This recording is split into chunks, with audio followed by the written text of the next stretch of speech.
11th math में सभी का स्वागत है। विद्यार्थियों, आज 11th मैथ के टॉपिक्स स्टार्ट करेंगे। किसी भी चैप्टर में हम पहले एंट्री नहीं करेंगे, यानी हम किसी चैप्टर को एकदम स्टार्ट नहीं करेंगे। पहले मैं आप लोगों को कुछ वीडियो लेक्चर्स जो मैथमेटिक्स के बेसिक कॉन्सेप्ट होते हैं उनके ऊपर बताऊंगा। मेरा ऐसा मानना है कि बच्चे को काफ़ी नॉलेज है, बहुत वो पिछली क्लासों में सब चीज़ें देख के आया, लेकिन फिर भी कई चीज़ें ऐसी होती हैं जो टीचर चाहता है कि वो बच्चे को पहले आनी चाहिए। हम 11th का कोई टॉपिक स्टार्ट करें या कोई चैप्टर स्टार्ट करें, उससे पहले हम कुछ वीडियो में बेसिक कॉन्सेप्ट को समझेंगे। आपको ये बेसिक कॉन्सेप्ट बहुत हेल्पफुल रहेंगे और इनके बिना अगर आप इन्हें नहीं देखते हैं तो आपको फिर कहीं ना कोई सी प्रॉब्लम बन सकती है। तो आप बेसिक कॉन्सेप्ट पे चालू करेंगे। अपन पहला वीडियो लेक्चर है हमारा मैथ के अंदर, पहला वीडियो लेक्चर है बेसिक कॉन्सेप्ट के वीडियो लेक्चर बताऊंगा आपको। पहले वीडियो लेक्चर में हम टॉपिक लेंगे types of triangle and their properties, त्रिभुजों के प्रकार और उनके गुणधर्म। तो मैं आपको एक एक करके सभी त्रिभुजों के बारे में बताऊंगा। उन त्रिभुजों के अंदर कोण और भुजाओं का जो सामान्य होता है, जो सामंजस्य होता है, या जो भी उसके अंदर कंडीशन आती है, जो उसके अंदर क्षेत्रफल निकलता है, वो सारी चीजों की अपन बात करेंगे।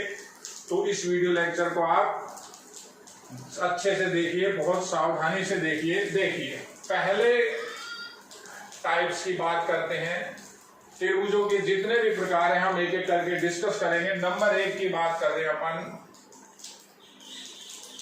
समबाहु त्रिभुज। नंबर 1 समबाहु त्रिभुज, इक्विलैटरल ट्राइंगल। अब समबाहु त्रिभुज जैसा कि हिंदी के नाम से बड़ा क्लियर स्पष्ट है, समान बाहु यानी समबाहु समान भुजाएं, ऐसे त्रिभुज जिसके अंदर तीनों की तीनों भुजाएं समान हो, समबाहु त्रिभुज कहलाता है। किस तरह से इसकी बात चालू करेंगे, देखिए आप, मैंने एक समबाहु त्रिभुज ड्रा किया है, एक ये त्रिभुज बना है। त्रिभुज आपको रेखाओं से बनाना है। तो इस त्रिभुज के अंदर तीनों की तीनों भुजाएं समान लंबाई की होती हैं। दूसरी बात, इसके जो कोण होते हैं आपके, मान लेते हैं पहला कोण x है, तो अन्य शेष दो कोण भी सेम होंगे, वे भी x होंगे। अब कंडीशन की बात करें, सबसे पहली कंडीशन, तीनों कोणों का योग 180 डिग्री, तो 3x बराबर 180 डिग्री, तो x की वैल्यू हमारे पास आ गई 60 डिग्री, यानी समबाहु त्रिभुज का प्रत्येक कोण 60 डिग्री का होता है। एंगल हो जाएगा इसके अंदर 60 डिग्री का। तीनों की तीनों भुजाएं समान। तो परिमाप भी निकाल सकते हैं। परिमाप या परिमिति या सरकमफ्रेंस सभी एक ही नाम है। परिमाप की कैसे कैलकुलेशन करते हैं, किसी भी एक पॉइंट से अगर हम बाहरी चक्कर लगाकर वापस उसी पॉइंट पर आते हैं तो वो उस आकृति का, वो उस क्षेत्रफल का परिमाप होता है। तो परिमाप आपका हुआ x plus x plus x, तो इसका परिमाप होता है 3x, यानी भुजा का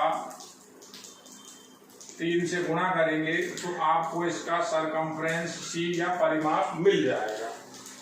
अब इसके क्षेत्रफल की बात करें तो जो भी त्रिभुज हम बनाएंगे हम उसका क्षेत्रफल मेनली डेल्टा से लिखेंगे। डेल्टा का जो सिंबल है क्षेत्रफल के लिए हम काम में लेते हैं। तो डेल्टा किस तरह से निकलेगा, मैं इसका क्षेत्रफल कैसे कैलकुलेट करूंगा। इसी त्रिभुज को मैं एक बार दोबारा बना रहा हूं छोटे रूप में। ये त्रिभुज हुआ, जो इसका जो ये एरिया है, इस एरिया को हम डेल्टा बोलते हैं। इस एरिया को निकालने के लिए मैंने इसके एक चीज से एक साइड पर परपेंडिकुलर ड्रा किया, लंब डाल दिया।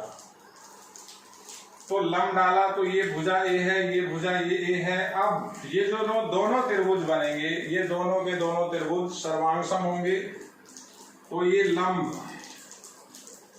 समद्विभाजित करेगा, a/2 हो जाएगा।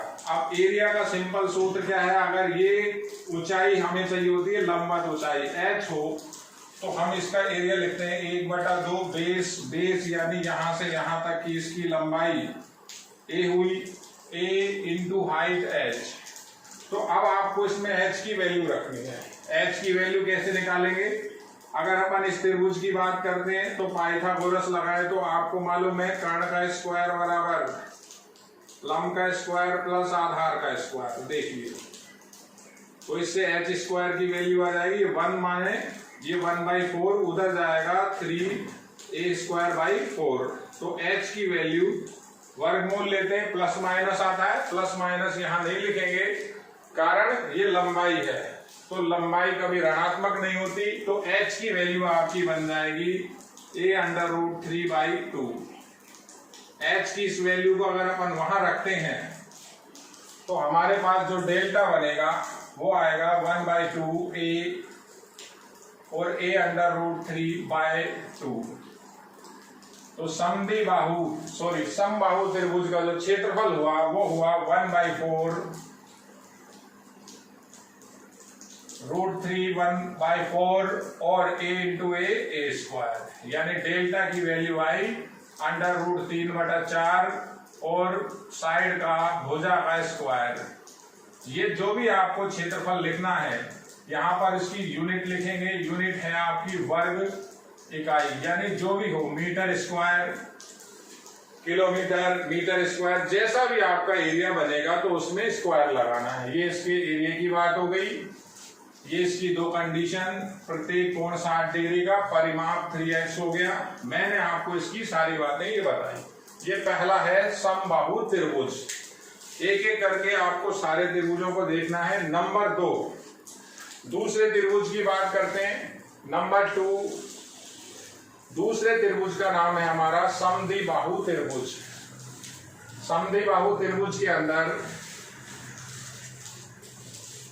नाम से क्लियर है समद्विबाहु त्रिभुज। तो देखिए नंबर 2 समद्विबाहु यानी समान दो भुजाएं। समद्विबाहु आइसो स्केल्स। समद्विबाहु त्रिभुज की बात करें तो ऐसा त्रिभुज जिसमें कोई भी दो भुजाएं अगर समान हैं उसे हम समद्विबाहु त्रिभुज कहते हैं। इसकी बात करें तो मैंने एक ये समद्विबाहु त्रिभुज बनाया।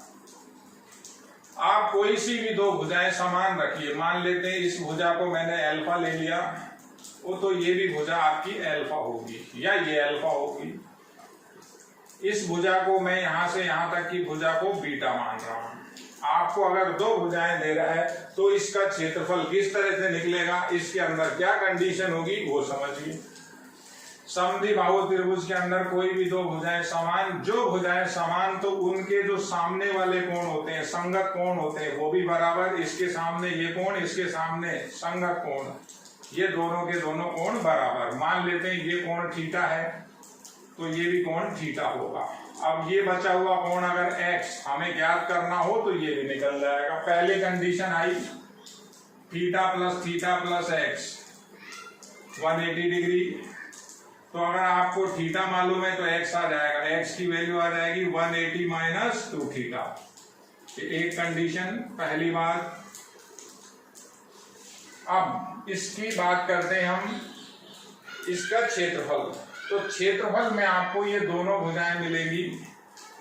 तो क्षेत्रफल किस तरह से निकलेगा, जैसे मैंने अभी आपको बताया था क्षेत्रफल निकालना बड़ा सिंपल काम है। यहां से मैंने इसके ऊपर एक परपेंडिकुलर ड्रा किया, 90 हो गया।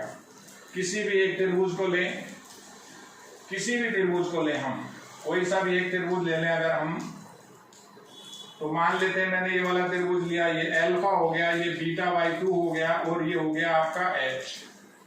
तो मुझे h को हटाना होता है। h दिया हुआ नहीं है आपको क्या क्या मिलेगा, अल्फा और बीटा।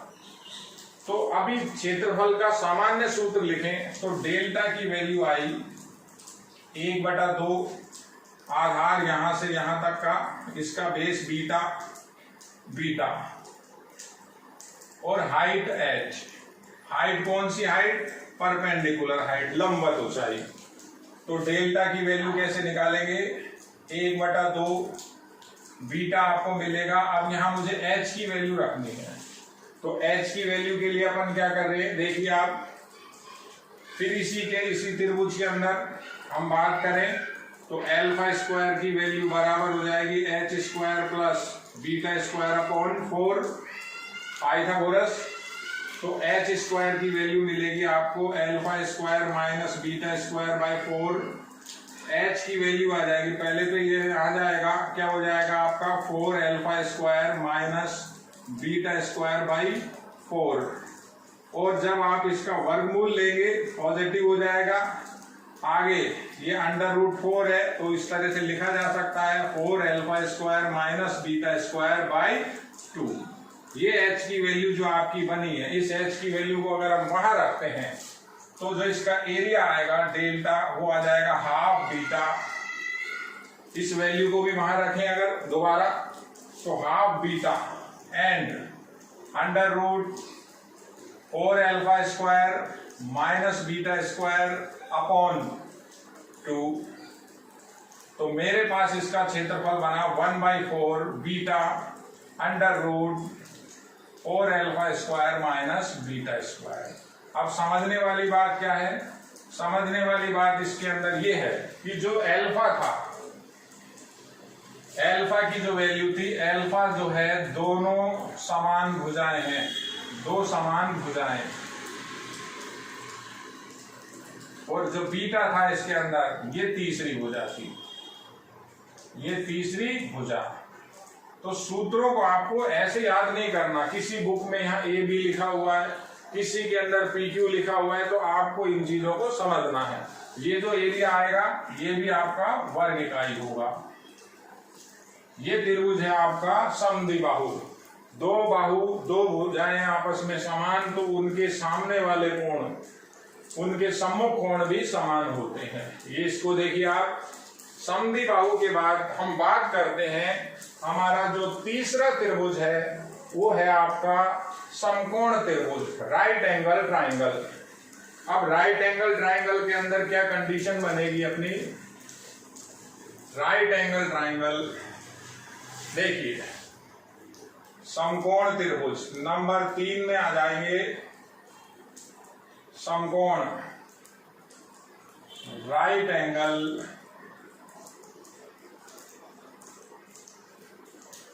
समकोण त्रिभुज। एक कोण आपका इसमें राइट होगा, राइट का मतलब 90 डिग्री का होगा, समकोण होगा। देखिए इस त्रिभुज को अगर हम बनाएं तो बड़ा सिंपल है, ये आपका एक समकोण त्रिभुज हुआ। अभी तो यहाँ क्लियर समझ में आ रहा है, ये एंगल आपका 90 हो गया। तो इसके अंदर तीनों कोणों में से एक कोण 90 डिग्री, और जो बाकी के ये दो एंगल बचे, ये दो एंगल बचे, सपोज ये x और y हैं, तो x और y दोनों के दोनों कंपल्सरी है कि 90 से छोटे होंगे, क्योंकि तीनों का योग 180 डिग्री। इसका एरिया बिल्कुल सिंपल, यहां से यहां तक की ये परपेंडिकुलर हाइट h है, ये इसका बेस है, मान लेते हैं बेस b दे रखा है, तो इसका बिल्कुल सिंपल एरिया है डेल्टा बराबर हाफ BH वर्ग इकाई। इसमें जो आपको सबसे इंपॉर्टेंट बात समझनी है आप उसे देखिए। मान लेते हैं मैंने एक त्रिभुज बनाया है, मैंने एक त्रिभुज ड्रा किया है। अब आपसे कहता है ये समकोण त्रिभुज है, तो शेप पे नहीं जाना है, डिजाइन पे नहीं जाना है, आकृति पे नहीं जाना है। समकोण त्रिभुज में आपको ये 90 का सिंबल मिलेगा, इस एंगल को हम 90 ही मानते हैं, 90 होता है।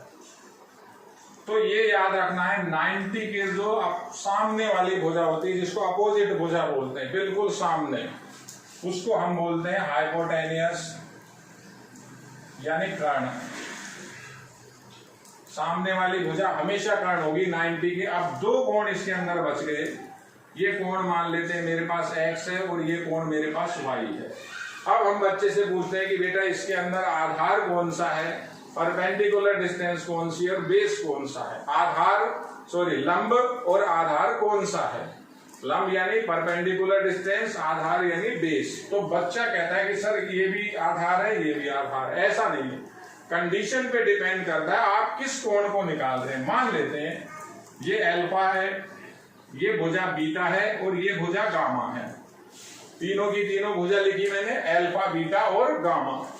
और मुझसे कहता है कि कोज एक्स की वैल्यू चाहिए, तो सिंपल सा फॉर्मूला, कोज का फॉर्मूला आधार बटा कर्ण। अब आप एंगल एक्स की बात कर रहे हो, तो एंगल एक्स ये रहा, ये जो लाइन है, ये जो भुजा है, इस भुजा पर दोनों कोण हैं। जिस भुजा पर दोनों कोण होते हैं उस भुजा को हम कहते हैं बेस यानी आधार। तो बेस यानी आधार क्या हो गया इसका, बीटा। तो बीटा लिखेंगे, कर्ण वही सेम रहेगा अल्फा, कर्ण कभी नहीं बदलेगा। देखिए अब अगर आपसे बात करता है कोज वाई की, तो फॉर्मूला तो यही हुआ आधार बटा कर्ण। तो यहां आधार की बात करें तो कोण एंगल हमारा वाई एंगल है, वाई एंगल है तो आप इस वाई एंगल के हिसाब से आधार इसको मानोगे। अब बेस आपका ये हो जाएगा, तो बेस आपका गामा हुआ और कर्ण आपका वही सेम अल्फा। देखिए इस बात को आप समझिए, यहां गलती बिल्कुल नहीं करनी है क्योंकि डायग्राम किसी भी शेप में आ सकता है। तो राइट एंगल ट्रायंगल इस तरह का होगा। एक इसकी सिंपल सी कंडीशन है, इसी से हम पाइथागोरस लिखते हैं। अगर मेरे पास ये एक राइट एंगल ट्रायंगल है तो मैं ऐसा लिख सकता हूं, अल्फा स्क्वायर की वैल्यू यानी हाइपोटेनियस का स्क्वायर, कर्ण का स्क्वायर, बाकी की दो भुजाओं के वर्गों का योग, इसको अपन बोलते हैं पाइथा। पाइथागोरस ने बताया था, पाइथा के नाम से ये चलता है। ये है नंबर 3, नाम हुआ समकोण त्रिभुज। 3 त्रिभुज और बचे, बाकी के काम अब इतना नहीं है। इसके अंदर बेसिक कंसेप्ट में आपको सारी नॉलेज में एक एक वीडियो लेक्चर में दूंगा। पहला वीडियो लेक्चर है जिसके अंदर हम बात कर रहे हैं त्रिभुजों के प्रकार और उनके गुणधर्म। अगला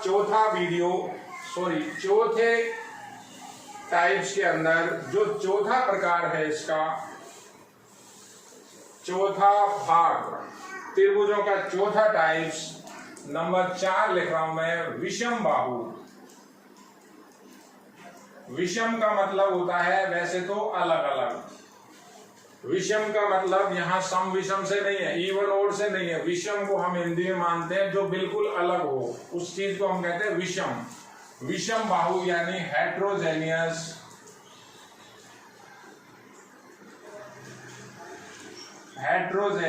ट्राइंगल। तो आप किसी भी तरह का आप त्रिभुज हो, ये मान ले मेरे पास कोई भी एक त्रिभुज है, अगर तो ये विषम बाहु त्रिभुज है तो इसकी पहली कंडीशन होती है इसके अंदर तीनों की तीनों भुजाएं अलग अलग होंगी, तीनों की तीनों भुजाएं बिल्कुल डिफरेंट होंगी, सब अलग अलग होंगी, विषम बाहु हो जाएगा। दूसरी कंडीशन इसके अंदर जो तीनों एंगल हैं, अल्फा एंगल, बीटा एंगल और गामा एंगल, ये तीनों एंगल भी अलग अलग होंगे। अल्फा बीटा के बराबर नहीं, बीटा गामा के बराबर, मेन कंडीशन ये। अब एरिया की बात करें तो जो इसका एरिया है वो हम हीरोन फॉर्मूले से निकालते हैं। हमारे पास एरिया के लिए यहाँ हीरोन्स, जिसको आप हिंदी में हीरो का सूत्र कहते हैं, हीरोन्स फॉर्मूला, हीरो का सूत्र, उसे हम काम में लेते हैं। हीरोन्स ने ऐसा बताया था, सबसे पहले उसने ऐसा कहा था कि आप सबसे पहले तो इसकी परिमिति निकालिए। तो परिमिति किस तरह से निकलती थी, सी की वैल्यू उसने बताई थी, सभी भुजाओं का योग परिमाप हो गया। कहता इस परिमिति का जो हाफ होता है उसको हम एस बोलते हैं, इसे हम कहते हैं अर्ध परिमिति। इसके आधे को हम अर्ध परिमिति के नाम से जानते हैं। और जब डेल्टा यानी क्षेत्रफल की बात करते हैं तो हमारे पास फॉर्मूला है S minus A, S minus B and S minus C. यानी अगर आपको तीनों भुजाएं अलग अलग मालूम है तो इस फॉर्मूले की सहायता से आप क्षेत्रफल निकाल सकते हो। एस यानी तीनों भुजाओं के योग को आप 2 से डिवाइड करोगे, अर्ध परिमाप या अर्ध परिमिति आ जाएगी, ये फॉर्मूला होगा। यूनिट कंपलसरी लिखनी है, वर्ग इकाई। देखिए तो ये हुआ आपका विषम बाहु हेट्रोजेनियस। 4 के बाद 2 पार्ट और बचे, छोटे छोटे पार्ट। दोनों पार्ट को मैं आपको बता रहा हूं। पहला यानी पांचवे का नाम है न्यून कोण त्रिभुज और छठे का नाम है अधिक कोण त्रिभुज। बिल्कुल सिंपल है ये दोनों। पांचवा न्यून कोण को हम बोलते हैं एक्यूट एंगल ट्राइंगल। और छठा एक साथ बता देता हूं, अधिक कोण। नाम से ही क्लियर है, अधिक कोण ऑब्ट्यूज